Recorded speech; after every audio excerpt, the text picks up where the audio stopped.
Dance, honey. 10 grand says you ain't got the guts. The words hit Catalina like a slap.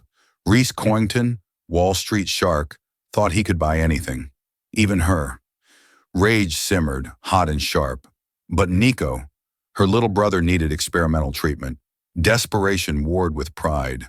10,000 wouldn't just vanish debt, it could buy a shot at life. He smirked, platinum card gleaming. He thought he'd broken her. He'd offered a stage for humiliation. What he didn't know, he'd just given a starving artist a reason to ignite. He lifted his hand, beckoning her over. When she stood before his table, he didn't offer a compliment or another order. He pointed a platinum credit card at her, the gesture dripping with condescension, and said loud enough for everyone to hear, "I'll pay you $10,000 to dance for us right now. Prove you're more than just a tray carrier." The room fell silent, but he, Reese Coington, had miscalculated. He thought he was buying a moment of humiliation. He had no idea he was about to ignite a fire that would burn his entire world to the ground. Eith's was not a restaurant.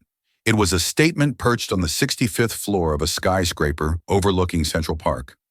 Its floor-to-ceiling windows framed a glittering panorama of New York City. The air inside was thick with the scent of money, a blend of expensive perfumaged leather, and the subtle mouth-watering aroma of truffle oil. The clinking of Christopher silverware against Bernardo porcelain was the room's delicate heartbeat. For the patrons, it was a sanctuary of power. For the staff, it was a battlefield of quiet servitude. Catalina Petrova knew this battlefield well. For 2 years, it had been her entire world. Each night, she donned the starched, unforgiving black uniform, pulled her cascade of honey blonde hair into a severe bun, and schooled her face into a mask of polite neutrality. She moved with an economy of motion that bordered on art. Her steps silent and swift, her hands steady as she poured a 1982 Chateau Margaux, or placed a plate of seared foie gras before men who wouldn't remember her name, let alone her face. Tonight, the prize jewel of Ethelred's clientele was holding court in the corner booth. Reese Coington. The name was a headline, a brand, a force of nature. At 34, he was the CEO of Covington Global, a tech and private equity behemoth that devoured smaller companies like a shark. He was brutally handsome with sharp, intelligent eyes, the color of slate, and a jaw that looked like it had been carved from granite.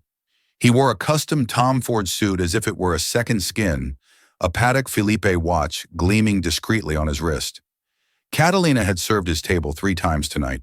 He hadn't looked at her once. He spoke in a low, confident rumble, his attention fixed on his 2 associates, Oliver Finch and another man she didn't recognize. They were celebrating a hostile takeover. Their laughter sharp and triumphant, Catalina refilled their water glasses, her presence as significant as a gust of air from the climate control system. The board folded like a cheap suit, Ree was saying, a smirk playing on his lips. They talked about company culture and loyalty. Pathetic. Every person has a price, Oliver. You just have to find it. Oliver Finch, a man with a kinder face and weary eyes, shifted in his seat. Perhaps some things aren't for sale, Ree. Ree let out a short, derisive laugh. Name one. It was then that his gaze, sweeping the room with board ownership, finally landed on Catalina as she cleared a nearby table. He watched her for a moment, his eyes narrowing. He saw the ramrod straight posture, the controlled grace in the way she bent to lift a heavy tray. To his cynical mind, it registered not as dignity, but as practiced subservience. A cruel, alcohol-fueled idea took root. He wanted to prove his point to Oliver, to the world. He lifted a manicured hand, a gesture both lazy and commanding. Waitress! Catalina's heart gave a little jump. Being singled out by a table like this was never good. She approached, her hands clasped behind her back. Yes, sir. Reese didn't invite her closer. He made her stand at the edge of the booth, a supplicant. He leaned forward, his voice a low drawl that carried in the suddenly quieted atmosphere. He pulled out his wallet, a sleek piece of black alligator leather, and extracted a platinum card. He didn't offer it to her. He pointed it at her like a weapon. I have a proposition for you, he began, the smirk, returning. His associates stilled, watching the unfolding spectacle. My associate here believes some people possess a dignity that can't be bought. I disagree. I say everyone has a price. He tapped the card on the table. I'll pay you $10,000 right here, right now. All you have to do is dance for us. Or a collective muffled gasp rippled through the nearby tables. Catalina felt a hot flush creep up her neck. This wasn't a request. It was a public dissection. He wanted to see her squirm, to see her grapple with her need versus her pride, and then inevitably capitulate. He wanted to prove that she, like the company he'd just acquired, was just another asset to be bought and controlled. "Sir," she whispered, her voice barely audible. "You heard me," he said louder now, enjoying the attention. "Clear a little space. Dance. Any kind of dance. Entertain us. $10,000 for 5 minutes of your time. What do you say? Is your dignity worth more than that?" Her manager, Mr. Henderson, was already moving towards them, his face a mask of panicked apology. This was a catastrophic breach of decorum. But Reese Coington was not a man you interrupted. Catalina looked at Reese's face. She saw the cold amusement in his eyes, the utter certainty that he had her pinned. He saw a waitress in a cheap uniform. He saw rent bills, student loans. He saw desperation. And he was right. She was desperate, but not for the reasons he imagined. She didn't think of her tiny shared apartment in Queens or her mountain of debt. She thought of her brother Nico. She thought of the sterile white walls of the hospital room, the quiet beep of the machines, the specialist's grave face, as he discussed experimental treatments for systemic, juvenile idiopathic arthritis treatments not covered by any insurance. $10,000 wasn't rent money. It was a single dose of medication. It was 2 months of physical therapy. It was a sliver of hope. Her pride, the shield she had carried for years, felt paper thin. It was a luxury she couldn't afford. But surrender wasn't in her nature. A different kind of fire, one she had suppressed for so long it had nearly turned to ash, began to glow in her chest. She met his gaze, and for the first time her own eyes were not neutral. They were clear, direct, and held a depth of emotion that startled him. She gave a single sharp nod. "Fine." The word hung in the air, electric. "But not here," she added, her voice suddenly clear and steady. She gestured to the small empty space near the grand piano, where the pianist had just finished his set. "There, and I'll need you to pay up front." Race's smirk widened into a triumphant grin. He had won. He gestured to the waiter's station, and within a minute, a portable credit card machine was on the table. He swiped his card, punched in the numbers without looking, and a receipt for $10,000 spooled out. He tore it off and held it out to her. "Your winnings," he said, his voice dripping with condescension. Catalina took the slip of paper. Her hand did not shake. She folded it once and tucked it securely into her apron pocket. Then she turned her back on him and walked toward the piano. She began to unpin her hair. The severe bun unraveled and a cascade of honey-blonde waves tumbled down her back, catching the light of the chandeliers. She kicked off her sensible black work shoes, her bare feet making soft contact with the polished marble floor. The room was utterly silent. Every diner, every waiter, every busboy was frozen watching. Reese Coington leaned back in his booth, crossing his arms. He was ready for the show. He expected a clumsy, awkward shuffle, a cringeworthy attempt at seduction.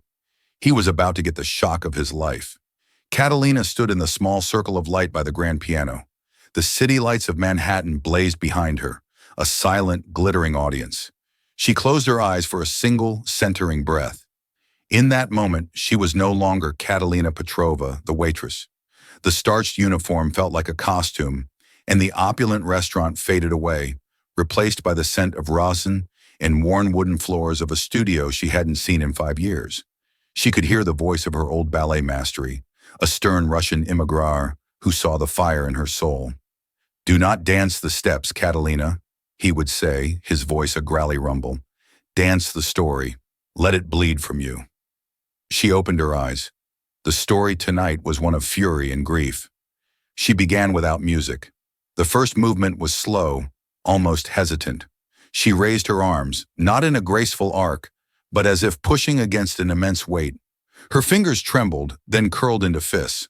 Her body contracted, a silent scream of frustration that was so palpable, a woman at a nearby table put a hand to her own throat. Ray's Coington's smirk faltered. This wasn't the awkward flailing he'd anticipated. This was something else. This was control. Every muscle in her body was taut deliberate. Then she moved. It started in her feet. A complex, percussive rhythm tapped out on the marble, a staccato beat of anger. Her body followed, erupting from its coiled tension. She launched into a series of movements that were a breathtaking, impossible fusion of classical ballet and raw contemporary expression. There was the perfect line of an arabesque held for a heart-topping second, immediately shattered by a guttural, angular contraction of her torso. She spun a flurry of fouette turns, executed with a precision that would have been applauded at the Lincoln Center, but they weren't clean and pretty. They were dizzying, desperate, as if she were trying to outrun a demon. The diners were mesmerized. Phones were forgotten. Conversations died. The only sound was the whisper of her bare feet on the floor and her own ragged breathing. Oliver Finch leaned toward Ree, his voice a stunned whisper. "Ree? Who is she?" Ree didn't answer. He couldn't. His eyes were locked on her. He, a man who curated his life with priceless art, who could distinguish a Monet from a Manet at 20 paces, recognized the language she was speaking. It was the language of true artistry, of a talent so profound it was almost violent. He felt a strange, unsettling feeling in his chest, the feeling of being utterly, catastrophically wrong. Catalina was lost in the dance. It was a torrent of everything she had suppressed for 5 years. The grief for her parents lost in a car crash that had also shattered her brother's body.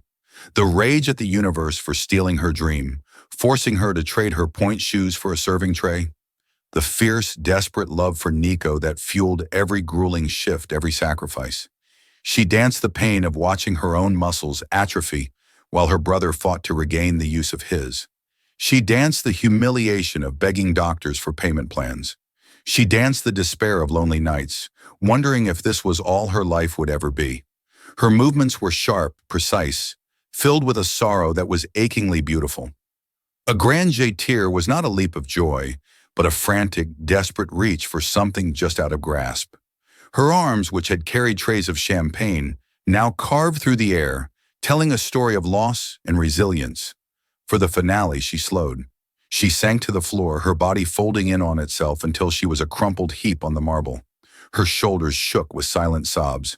It wasn't acting. In that moment, the weight of it all came crashing down. Then slowly, painfully, she rose. One vertebrae at a time, she unfurled her head, the last thing to lift. She stood tall, her back ramrod straight once more. Her face was tear-streaked, but her eyes blazed with defiance. It was a declaration. "You have not broken me." She held the final posed chest, heaving her gaze, sweeping over the stunned room until it landed directly on Ree Coington. The silence that followed was deafening. It stretched for 10-15 seconds. It was broken by a single person. Oliver Finch, his face etched with awe, began to clap. Hesitantly at first, then with conviction, he rose to his feet. One by one, others joined him. The quiet applause grew into a thunderous, sustained standing ovation. The patrons of Atherid's Billionaires and Socialites were on their feet applauding a waitress. Ree remained seated, frozen. The applause was like white noise in his ears. He felt as though he'd been punched in the gut. He had intended to buy a spectacle of humiliation. Instead, he had paid to witness a masterpiece of raw, untamed genius. He had treated a Stradivarius like a cheap fiddle. The arrogance drained out of him, replaced by a cold, hollow shame. Catalina ignored the applause. Her eyes, still locked on Ree, were filled with a cold, righteous fury. She held his gaze for a long moment, letting him see the full extent of his misjudgment. Then she turned, walked calmly to where she had left her shoes and slipped them on. She wiped the tears from her face with the back of her hand, a gesture of such raw humanity it made Ree flinch. Without a word to anyone, without even a glance at her furious yet dumbfounded manager, she walked straight past the maître through the heavy glass doors of Ethers and out into the hallway, leaving a room full of applause and one utterly shattered billionaire in her wake. The receipt for $10,000 was still tucked in her apron. She hadn't earned it. She had taken it as compensation for damages. The next morning, Ree Coington woke to a world that was subtly yet irrevocably altered. Usually his mornings were a seamless ritual of efficiency, a 500 a.m. workout with his personal trainer, a glance at the pre-market reports from Asia, and a breakfast of black coffee and dry toast, while his personal assistant, a ruthlessly competent woman named Miss Davies, briefed him on the day's schedule. But today he couldn't focus. The image of the waitress Catalina, he'd learned her name was from a panicked Mr. Henderson, was seared into his mind. Her dance played on a loop behind his eyes, the fury, the grace, the profound, gut-wrenching sorrow.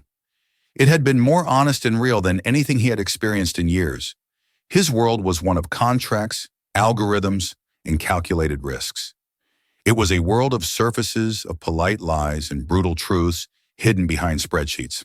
Last night she had ripped all of that away and shown him something elemental, and he had tried to buy it for $10,000. The thought made his stomach churn with a feeling he wasn't accustomed to self-loathing. "Sir," Miss Davies said, her voice cutting through his thoughts. "The board meeting for the Sterling acquisition is at 9, Kakuni. You have a preliminary call with the legal team in 20 minutes. Cancel it," Ree said, his voice flat. Miss Davis blinked. Reese Coington did not cancel. "Sir, you heard me. Cancel the morning. All of it." He stood up, pacing his minimalist penthouse apartment, the city sprawling beneath him. "I have a new priority. I want you to find someone for me." "Of course, Mr. Coington. Name? Catalina Petrova. She was a waitress at Ethers. As of last night, I believe she is formally employed." "Understood. Shall I have a non-disclosure agreement drafted, a severance package?" Miss Davies assumed he was doing damage control, paying for silence. "No," Ree said sharply. "No agreements, no money. I want to know who she is. Everything. Employment, history, education, family, everything. Use whatever resources you need. Private investigators, data analysts, I don't care. Be discreet." "Yes, sir," she said, her professional mask hiding her surprise. For the rest of the day, Ree was a ghost in his own life. He sat in his office, the chrome and glass reflecting a man he barely recognized. He stared at a priceless Jackson Pollock on his wall, a chaotic masterpiece of drips and splatters. And for the first time, it looked like a cheap imitation of the emotion Catalina had painted in the air with her body. Meanwhile, the story had already begun to leak. Not from the patrons, their circle was too small and too concerned with appearances, but from the staff. By noon, a grainy cell phone video, shot by a busboy hiding behind a service station, had surfaced online. It was titled, "Billionaire Dares Waitress to Dance." You won't believe what happens next. The video went viral. By mid-afternoon, it had 1 million views. By evening, 10 million. News outlets picked it up. Hatch Waitress Dance was trending. The internet, with its insatiable appetite for David and Goliath stories, had found its new heroine. They called her the Angel of Eths, the firebird in an apron. Speculation was rampant. Was she a Juilliard dropout, a former Broadway star, a Russian ballerina who had fled her past? For Catalina, the viral fame was a terrifying, suffocating nightmare. She had gone straight from the restaurant to her brother's bedside at the hospital, sitting with him until the morning nurses arrived. When she finally got back to her cramped apartment, her roommate Jenner was waiting, her eyes wide, holding up her phone. "Kat, you need to see this," Jenner said, her voice trembling with excitement and fear. Catalina watched the blurry video, her stomach twisting into a knot. She saw herself a stranger on a screen, her face contorted in a mask of pain and fury. The comments were a blur of praise and pity. They saw her as an inspiration. She just felt exposed, violated. The one thing that had been truly hers, her dance, her story, was now a piece of public consumption, just as Reese Coington had intended. "I have to disappear," Catalina said, her voice shaking. She unplugged her Wi-Fi router and turned off her phone. "He can't find me." "Who the billionaire?" Jenna asked. "Kat. What he did was monstrous. But look at this. People are offering you scholarships, contracts. A scout from the American Ballet Theater left a comment. It's charity, Jenna. It's pity because some rich monster threw money at a poor girl. That's not how I want to go back. It's not about the art anymore. It's about the spectacle." She paced their small living room, feeling like a cornered animal. The $10,000 which she had already transferred to the hospital's billing department felt like dirty money. It was the price of her privacy. The next 2 days were a siege. Reporters began showing up at her apartment building. She had to sneak out the back to visit Nico. At the hospital, she wore a hoodie and sunglasses, her head down, praying no one would recognize her. The newfound attention was a spotlight, but it felt less like a stage light and more like the beam of a prison watchtower. On the third day, Monsieur Davies walked into Reese's office and placed a slim file on his desk. "Catalina Petrova," she announced. Ree opened it, his heart pounding with an unfamiliar anxiety. The report was concise, compiled by the best investigators his money could buy. It was a life story condensed into bullet points. Catalina Petrova, age 24. Parents Andrei and Elena Petrova, former principal dancers with the Kiev City Ballet, immigrated to the U.S. in 1999. Deceased motor vehicle accident 5 years ago. Education. Admitted to the Joffrey Ballet School on a full scholarship at age 16. Considered a prodigy, dropped out at age 19. Reason for withdrawal. The same accident that killed her parents left her younger brother Nico Petrova, age 14 at the time with severe lifelong injuries, became his legal guardian. Sibling Nico Petrova, age 19, currently admitted to St. Damian's Hospital for Children. Diagnosis: systemic juvenile idiopathic arthritis, severe and aggressive form. Multiple surgeries, requires ongoing expensive experimental biologic therapy. Employment history: a string of menial jobs for 5 years. Waitress, barista, coat, check, girl, all cash-based where possible to avoid wage garnishment from medical debt. Financials in excess of $400,000 in medical debt. No significant assets. Reread the report 3 times. The cold, hard facts painted a picture far more devastating than any dance. A prodigy who had sacrificed her entire future for her brother. She wasn't dancing for pride or for his dirty money. She was dancing for a life, for her brother's life. The shame he had felt before was nothing compared to the wave of revulsion that washed over him now. He hadn't just been arrogant. He had been cruel. He had taken a woman's unimaginable pain and turned it into a floor show for his own amusement. He closed the file. His usual decisiveness, his killer instinct was gone. He didn't know what to do. Sending money would be an insult, a confirmation of her worst fears about him. An apology felt laughably inadequate, but doing nothing was impossible. "Cancel the rest of my week," he said to Miss Davies, his voice hoarse, "and get me everything there is to know about St. Damian's Hospital and this experimental therapy." He was no longer just searching for a woman. He was searching for a way to reckon with the man he had become. Finding Catalina's apartment was easy for a man with Reese's resources. Approaching it was one of the hardest things he had ever done. He swapped his tailored suit for dark jeans and a simple gray cashmere sweater, trying to appear less like a corporate raider and more like a human being.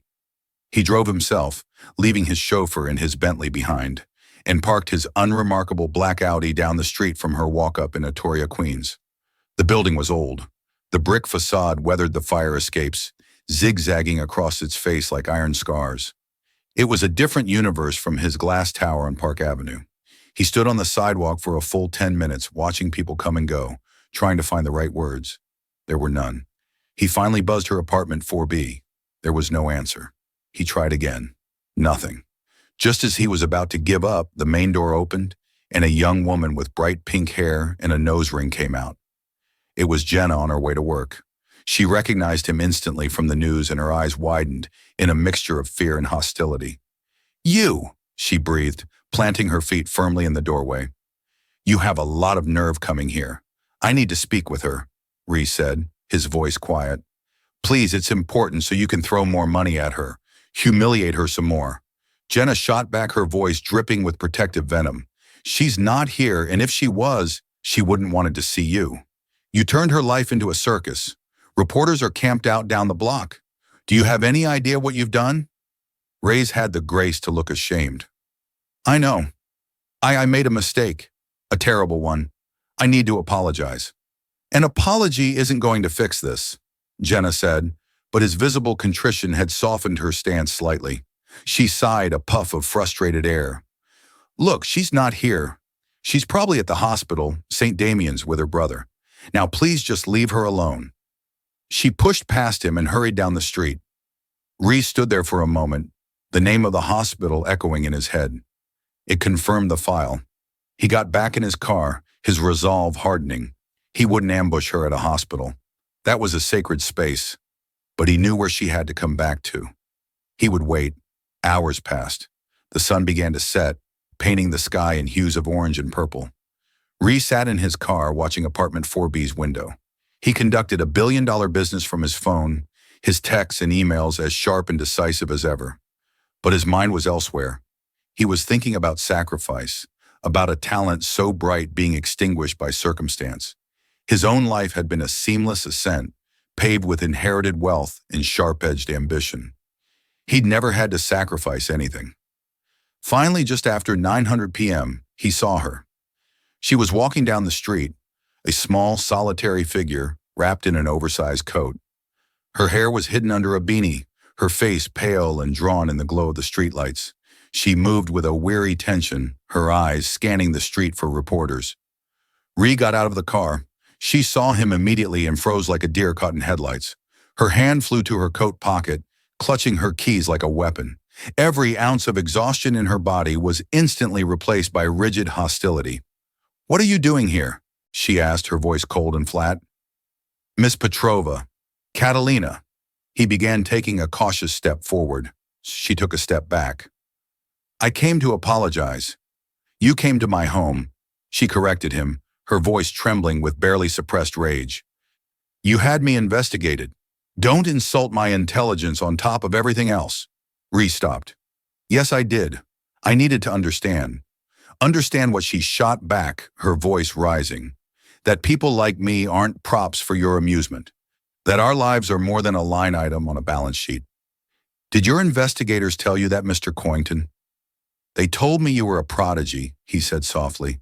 "They told me what you gave up for your brother." The mention of her brother made her flinch as if he'd struck her. "You will not speak about my brother. You have no right." "I know," he said, and the sincerity in his voice was undeniable. "What I did, it was inexcusable. It was arrogant and cruel, and I will regret it for the rest of my life. The world sees the video, the dance. They don't see the context.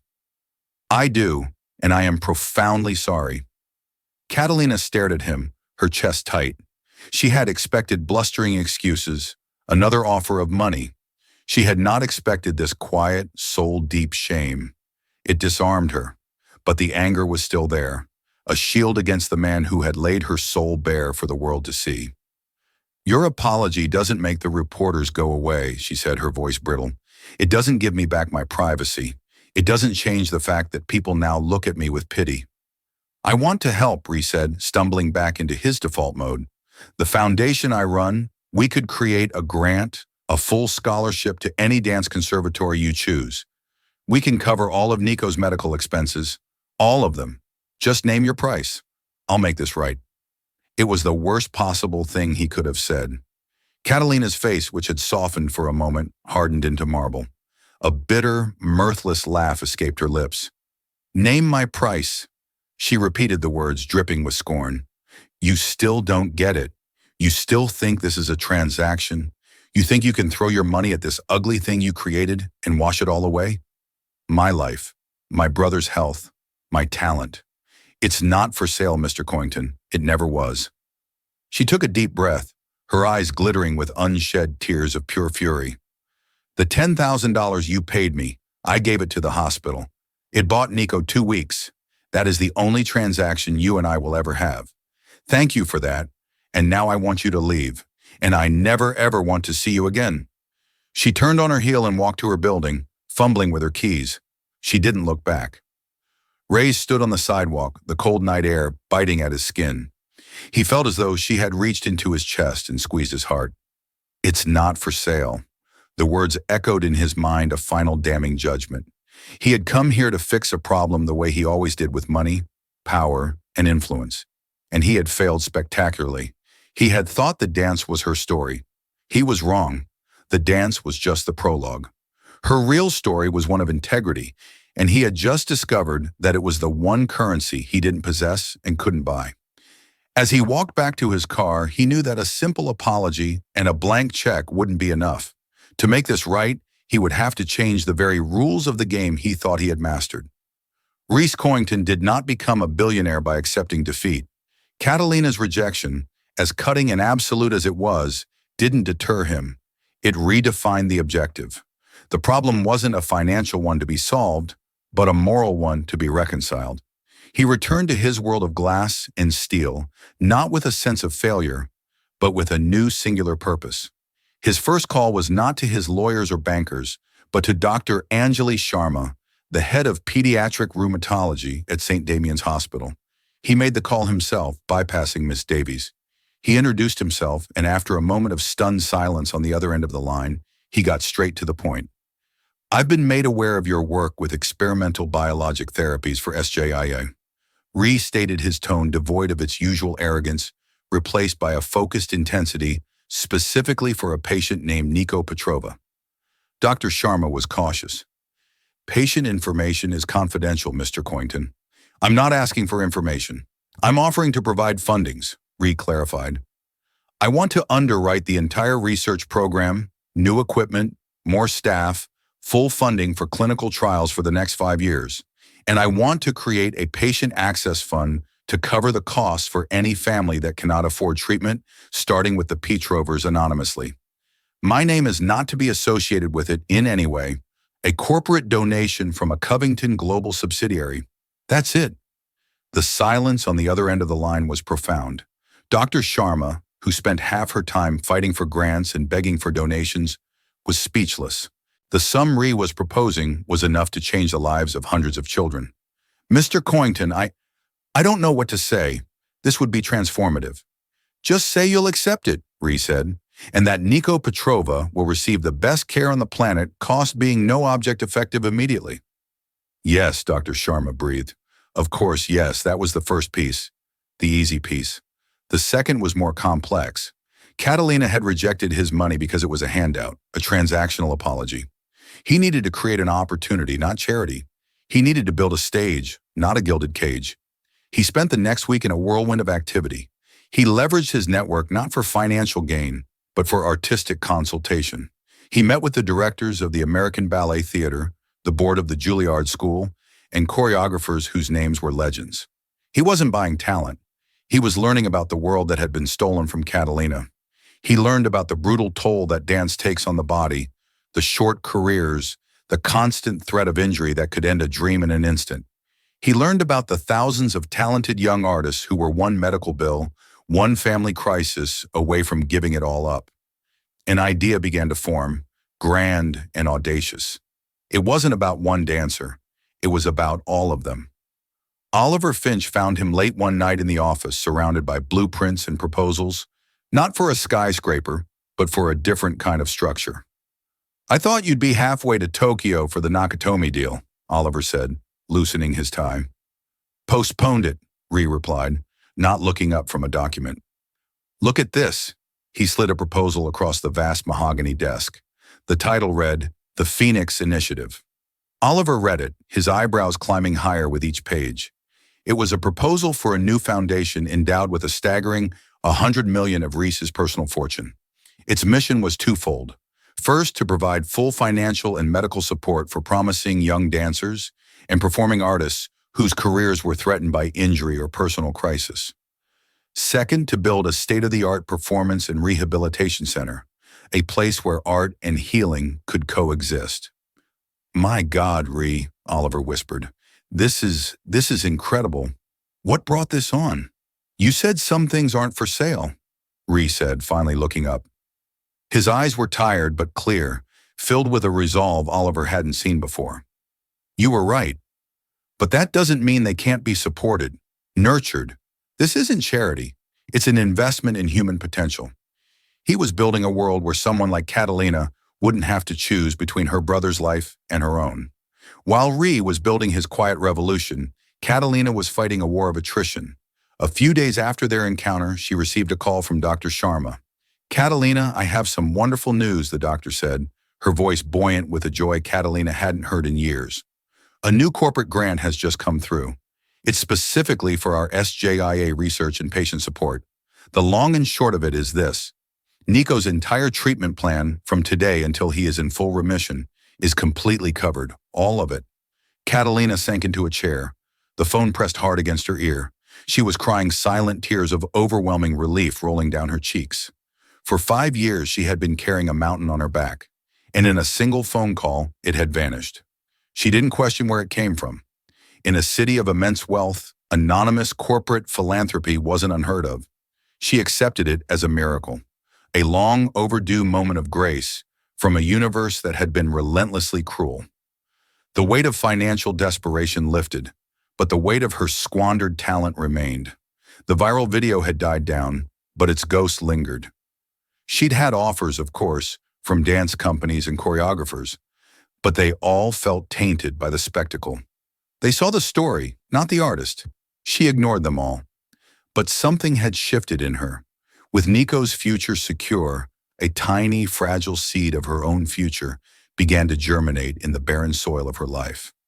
She started waking up at 5 a.m. before Jenna was awake and clearing the small space in their living room. She would stretch, feeling the familiar pull and ache in muscles long dormant. She moved through the classical positions, her body remembering the language her mind had tried to forget.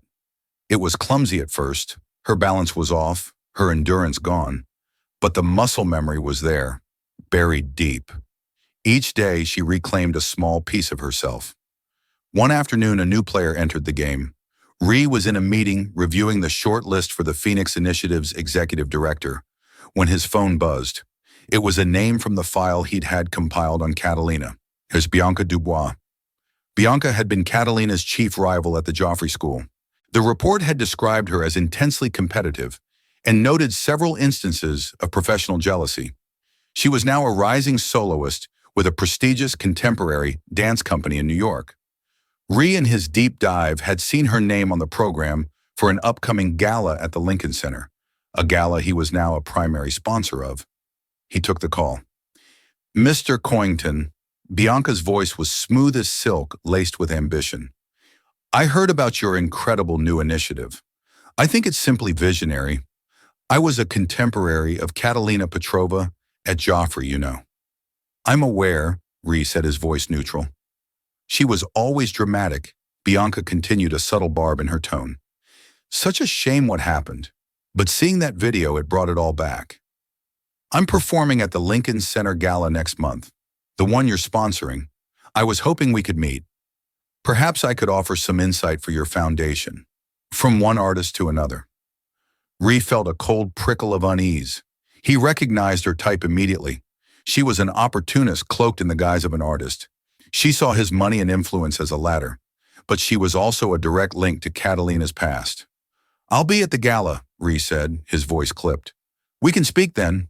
He hung up, a sense of foreboding settling over him. He was building an arc for artists like Catalina, but he knew that for every true talent, there were sharks like Bianca Dubois circling in the water, drawn by the scent of money and opportunity, and she was on a collision course with the very person he was trying to save. The Lincoln Center Fall Gala was the glittering apex of the New York Arts and Society calendar. Reese Coington, usually a reluctant attendee at such events, was now its lead sponsor. His involvement wasn't just a name on a program. The Phoenix Initiative was being officially announced that night. It was the public unveiling of his penance. He walked through the grand lobby, a man transformed. He still wore an impeccably tailored tuxedo, but the arrogant swagger was gone, replaced by a quiet, watchful gravity. He was greeted by evening board members and socialites, but his eyes scanned the crowd, searching for a face he knew wasn't there. He had sent a personal invitation to Catalina, delivered by a professional courier. It was simple, respectful, with a handwritten note. This is not charity. This is a stage. It's waiting for you if you ever want it. No strings attached. She hadn't replied. He hadn't expected her to. He found Oliver by the champagne bar. Any sign? Ree asked. Oliver shook his head. I didn't think she'd come, Ree. It's too much too soon. But what you've built, it's magnificent. You should be proud. It's just a building and a bank account until it helps someone. Ree replied, his gaze distant. His conversation was interrupted by a voice like honey laced with ice. Mr. Coington, it's a pleasure to finally meet you in person. He turned to see Bianca Dubois. She was stunning, her dancer's physique draped in a backless emerald green gown. Her smile was wet and brilliant, but it didn't reach her cold, calculating eyes. Ms. Dubois, Rhys said, his voice coolly polite. I'm looking forward to your performance. I do hope it lives up to the raw emotion we've all seen recently, she said, the barb aimed squarely at Catalina. It's amazing what goes viral these days. Some of us spend decades perfecting our craft. Others just need a moment of public desperation. Rhys's jaw tightened. Talent is talent, Miss Dubois. The public has a way of recognizing the real thing. Bianca's smile faltered for a fraction of a second. She quickly recovered. Of course, it's just I knew Kat. I know her story. I worry she's being taken advantage of. Her emotional state is so fragile. It would be a tragedy if her little moment of fame ended up hurting her more. It was a masterful performance of feigned concern designed to plant seeds of doubt. Rhys saw right through it. This woman wasn't worried about Catalina. She was terrified of her, terrified that the raw, untrained genius of her old rival could eclipse her own polished technical skill. I appreciate your concern, Rhys said, his voice leaving no room for argument. Now, if you'll excuse me, I have to speak with the director. He turned and walked away, leaving Bianca fuming behind her perfect smile. Backstage, the atmosphere was electric with controlled chaos. Dancers stretched, stagehands skewered, and the air hummed with nervous energy. Bianca stood in the wings waiting for her cue. Her piece was the highlight of the second act, but her mind wasn't on her choreography. It was on Rhys Coington's dismissive tone, on the whispers about the Phoenix Initiative, on the ghost of Catalina Petrova that seemed to haunt this entire evening. She had spent 5 years clawing her way to the top, relishing the fact that her greatest rival had vanished. Now that rival was the most talked about dancer in the world, all because of one clumsy emotional outburst in a restaurant. The injustice of it burned in her gut. Just then her phone buzzed.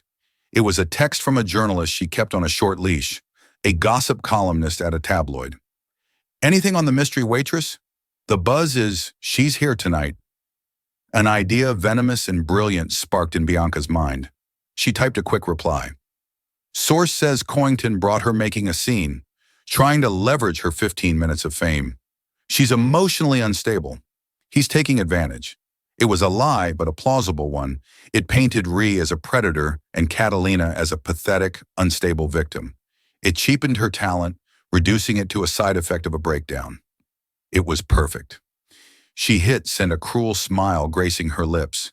The story would be online before her performance was even over. Meanwhile, across town, Catalina was not at the gala.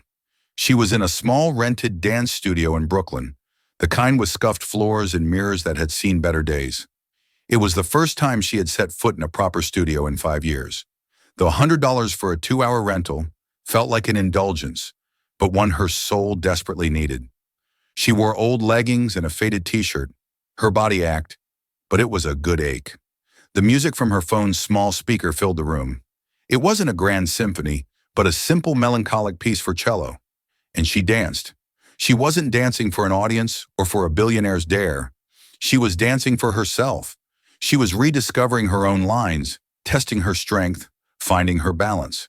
The movements weren't filled with the raw rage of that night at Ethel's. They were quieter, more questioning. It was a dance of healing, of piecing together the broken parts of herself. Rhys's invitation was on the bench next to her water bottle.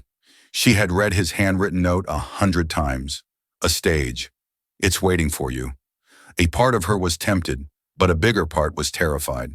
She wasn't ready to step into his world, a world that included people like Bianca Dubois. She remembered Bianca's casual cruelty, her accidental trips in the hallway, the whispers she would start in the dressing room. As she finished a combination, she checked her phone for the time. A news alert popped up on her screen. The headline made her blood run cold. Billionaire sponsor Rhys Coington attempts to push waitress dancer into spotlight at Lincoln Center Gala. Sources claim Petrova is unstable and being manipulated. The article was short, vicious, and filled with anonymous quotes painting her as a pathetic mess and Rhys as a manipulative puppet master.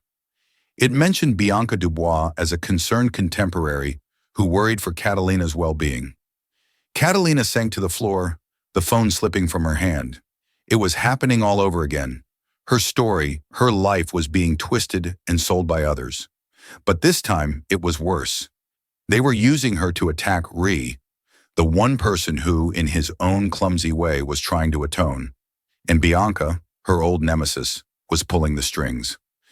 The old fire, the one she thought she was learning to control, roared back to life in her chest. They thought she was unstable, a victim, a pawn. She stood up, her body trembling, not with weakness, but with a surge of pure adrenaline. Her quiet dance of healing was over. She grabbed her bag, her coat, and Reese's invitation. She wasn't going to hide anymore. She wasn't going to let them write her story for her. Bianca Dubois wanted a ghost. She was about to get one. Catalina Petrova was going to the gala. Catalina was in a small rented Brooklyn studio when the world intruded. In a moment of rest, wiping sweat from her brow, she glanced at her phone. A news alert lit up the screen. The headline, "A poisoned dart, billionaire sponsor Reese Coington attempts to push waitress dancer into spotlight. Sources claim Petrova is unstable and being manipulated." The article was riddled with quotes from a concerned contemporary, Bianca Dubois. The words unstable and manipulated struck Catalina like a physical blow. Bianca's venom reached across the years, attempting to poison her comeback, twisting her art into a symptom of a breakdown. The quiet, healing dance she had been practicing died in her heart, replaced by a clarifying cold rage. They thought she was a pawn, a victim. She grabbed her coat and Reese's crumpled invitation. She wasn't going to hide from their lies. She was going to burn them down with the truth. She arrived at the Lincoln Center like a force of nature. Her street clothes a stark rebellion against the finery of the gala. The name Catalina Petrova was all she needed to get past security and be rushed backstage, where she found Ree in the midst of a crisis meeting. He looked up and the shock on his face was quickly replaced by awe. "I saw the article," she said, her voice devoid of fear. "It's a lie. You offered me a stage. I'm here to use it." This was not the desperate woman from his restaurant. This was a warrior. Ree looked past her to the bewildered stage manager. "The program has changed," he commanded, his voice ringing with absolute authority. "She's on now." In the wings, Bianca Dubois froze as the announcer's voice echoed through the theater, introducing a special performance from the Phoenix Initiative. Her name was not called. Catalina's was. The curtain rose on a bare stage. Catalina stood center, bathed in a single spotlight. The audience murmured, recognizing the figure from the viral video. But the dance she performed was not the one they expected. Gone was the raw grief and fury. In its place was breathtaking control power and precision. Every movement was a direct, elegant reputation of Bianca's slander. An arabesque held with impossible strength declared her stability. A series of flawless, powerful turns mocked the idea she could be manipulated. She was not dancing her pain. She was demonstrating her mastery. She ended not in a crumpled heap of sorrow, but in a pose of unshakable strength. Chin lifted her gaze, sweeping across the theater. The silence that followed was heavy with shock before the entire building erupted in a tidal wave of applause. It was a standing ovation, not of pity, but of profound respect for a true artist. As she walked off stage, she passed Bianca, who stood ashen-faced, a ghost at a feast. Catalina didn't even look at her. Her victory was so complete, her rival was no longer relevant. She found Ree waiting in the shadows. The vast, complicated space between them, filled with money, shame, and power, had finally vanished. All that was left was two people who had seen each other's true character. "Thank you," she said simply, "for the stage." "Thank you," he replied, his voice filled with an emotion she now understood was respect for showing them all who you are. He didn't offer her a contract or a check. He offered her something more. The Phoenix Initiative needs an artistic director, someone who understands what it means to fight, someone who can build a stage for others. He held out his hand. It wasn't an offer of charity, but of partnership. She looked at his hand, then into his eyes, and saw not a billionaire, but a man who had finally learned the value of things that can't be bought. She placed her hand in his. A new dance was just beginning. The story of Catalina Petrova and Ree Coington isn't just about a dance. It's a powerful reminder that there is a story behind every face we see, a hidden talent waiting in the most unexpected places. It shows us that true strength isn't about the money in your bank account, but the fear in your soul. Catalina's journey teaches us that even when the world tries to write your story for you, you always have the power to step onto the stage and dance your own truth. It's a testament to second chances, the humbling power of empathy, and the fact that it's never too late to right a wrong. If this story of resilience and redemption moved you, please help us share it with the world. Hit that like button to show your support. Share this video with someone who needs a reminder of their own inner strength. And don't forget to subscribe to our channel for more unforgettable stories that challenge our perspectives. What part of Catalina's journey resonated with you the most? Let us know in the comments below. Thank you for watching.